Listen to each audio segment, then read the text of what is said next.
En este video trataré sobre un atajo que fue introducido inicialmente por los ingenieros en los fenómenos de transporte.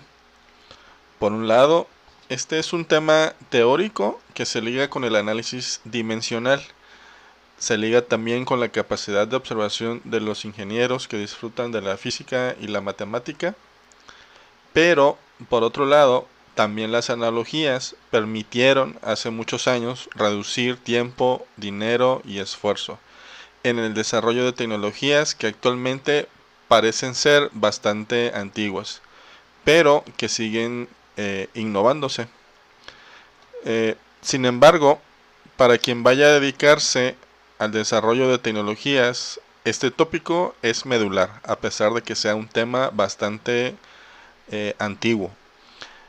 Comprender la física de lo que ocurre en un experimento es sin duda fundamental en la solución de los problemas del día a día de un ingeniero.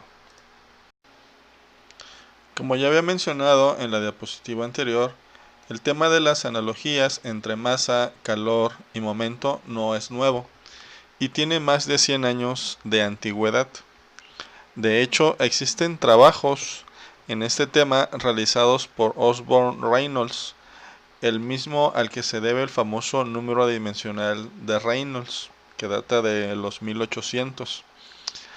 Aquí solo hago referencia a una propuesta hecha por Kilton y Colburn en 1934, nótese la fecha, y cuya referencia les dejo en la parte inferior de esta diapositiva. En lo personal les recomiendo ampliamente que lean este artículo a fin de que conozcan los detalles que seguramente voy a omitir. De hecho, existen correlaciones derivadas de estas analogías de Kilton y Colburn que siguen siendo válidas e incluso están incluidas en softwares de ingeniería y de procesos. Lo que sigue es mi opinión muy personal, en la que he tratado de unir ciertas piezas que yo he encontrado por diversos lugares. En mi opinión, a inicios del siglo XX, quienes se dedicaban a los fenómenos de transporte se dieron cuenta de que las ecuaciones que describen fenómenos de difusión de masa, de calor y de momento tienen estructuras matemáticas similares. Quiero pensar que no fue tan sencillo, pues debido a que muy pocas personas tenían acceso a esta información y la ciencia y la ingeniería pues no era un campo en el que hubieran muchas personas trabajando. Bien, en mi opinión también resultó por inducción que si esos fenómenos se representaban por modelos matemáticos similares, entonces experimentalmente debería existir similitud en los datos. Esta es una hipótesis que yo creo que los investigadores de aquellos años se hicieron. Fue una pregunta o una propuesta que hubo.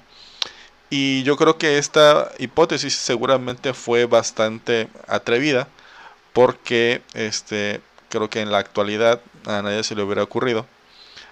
Pero lo que sí es cierto es que hubo cierto éxito, hubo bastante éxito con esta idea.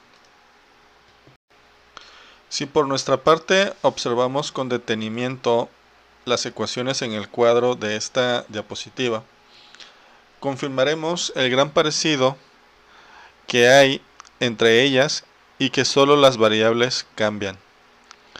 Esto nos lleva al objetivo principal de haber abordado este tema, el tema de las analogías. Cada ecuación contiene un parámetro, usualmente constante, que funciona como, valga la expresión, un parámetro de ajuste. Es decir, como un parámetro que hace que la ecuación pueda usarse para muchos fluidos o materiales, en términos matemáticos como un parámetro de ajuste.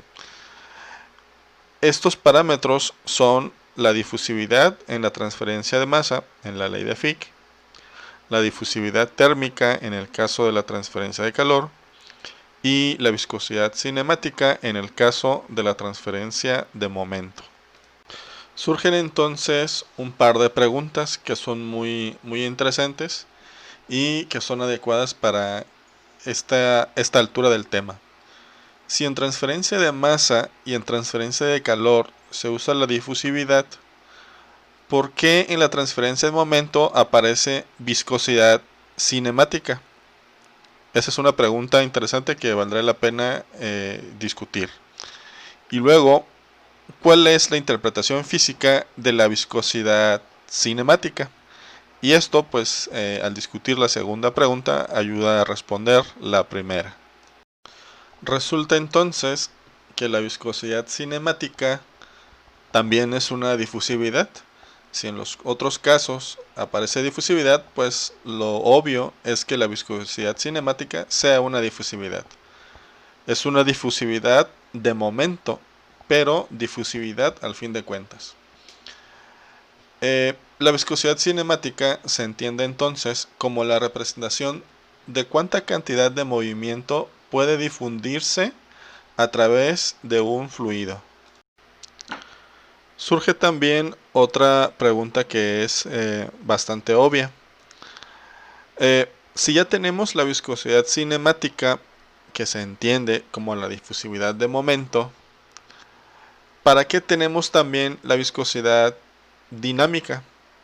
Es decir, si ya tenemos una viscosidad, ¿para qué necesitamos otra?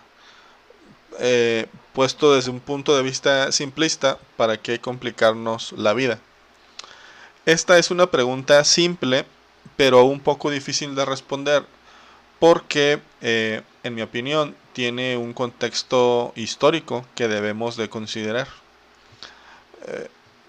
La viscosidad cinemática tiene las mismas dimensiones que la difusividad, como debe de ser, pero a diferencia de sus análogas en transferencia de masa y calor, su medición es más complicada. De hecho, hay una rama de la ciencia que se llama reología, dedicada en parte al estudio de esta propiedad. Esto también es una explicación bastante simplista. La reología es un poco más amplia.